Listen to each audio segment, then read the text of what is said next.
Organic top-line revenue growth across home building and prop tech has flatlined. I'm Lance Sonka, and this is the dirt math on the market. In our last dispatch, we mapped the exact structural physics of the freeze.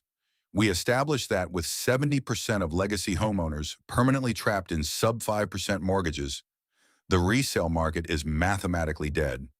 Captive supply belongs exclusively to the volume builders. We are the singular creators of new supply, capturing nearly 30% of the market in high-growth regions, like the Texas Triangle. This region alone single-handedly produces 1 in 8 of all new homes in the United States. We explicitly detailed that the only mathematical solution to clearing this captive supply is to build a programmatic bypass.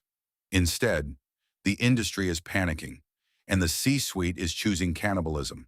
Look at the tape. Tier 1 home builders are swallowing regional operators. Bloated proptech platforms are merging with depleted competitors. Legacy brokerages are consolidating out of sheer desperation. None of this generates net new revenue. It is a K-shaped reality where the top tier simply absorbs the bottom tier to construct the illusion of quarterly growth. Industry growth is non-existent without cannibalizing weaker players. We are watching an ecosystem of executives who are not playing to win. They are terrified, and they are playing not to lose. They are deploying blunt force levers to buy market share, acquiring entitled dirt to mask stagnant absorption rates from their boards. This is not expansion. This is survival by consumption. In my $150 million pipeline, I do not read press releases. I read the dirt math. When you acquire a legacy operator, you do not instantly cure your balance sheet. You inherit their operational friction and their debt load. Every morning the sun comes up, volume builders are bleeding $200 to $300 a day, per door, in holding costs on standing inventory. This margin bleed is dictated by the structural physics of software debt, predatory property taxes, and skyrocketing insurance premiums.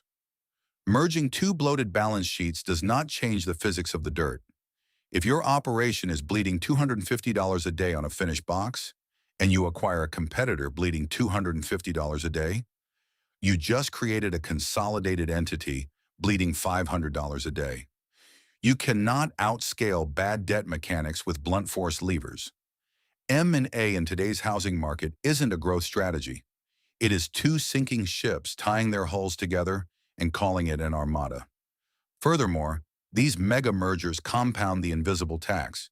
If you buy a legacy operator, you are chaining your newly acquired inventory to the exact same analog 1099 cartel. You are scaling the very mechanism that kills your margin.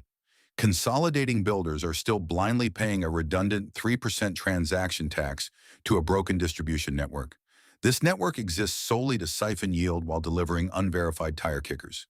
The DOJ is actively executing this bloated model via antitrust cases like Nosalek. Yet executives keep underwriting 9-figure deals entirely dependent on legacy agent distribution and wasted windshield time. You cannot merge your way out of a broken transaction model.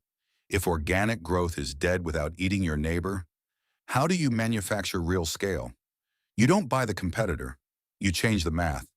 The only way to survive is to deploy programmatic infrastructure. This requires surgical levers. It means verifying buyer liquidity up front. It means fundamentally flipping the search dynamic so builders bid directly on verified buyers. It requires clearing the buyer's exit via institutional capital arbitrage so they can transact immediately. These are the mechanics of survival. By utilizing verified data pipelines, shaving just 7 days off a 60-day absorption cycle yields a 12% increase in capital rotation. That mathematical reality allows volume builders to build their way out of the affordability crisis without needing a single dime of new banking credit or a desperate M&A bailout. Capital velocity is the ultimate cure.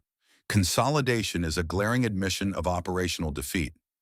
If your only path to growth is eating the weak, you are a scavenger, not an apex predator. Stop buying dead weight. Address the absorption cycle. Welcome to the fast lane.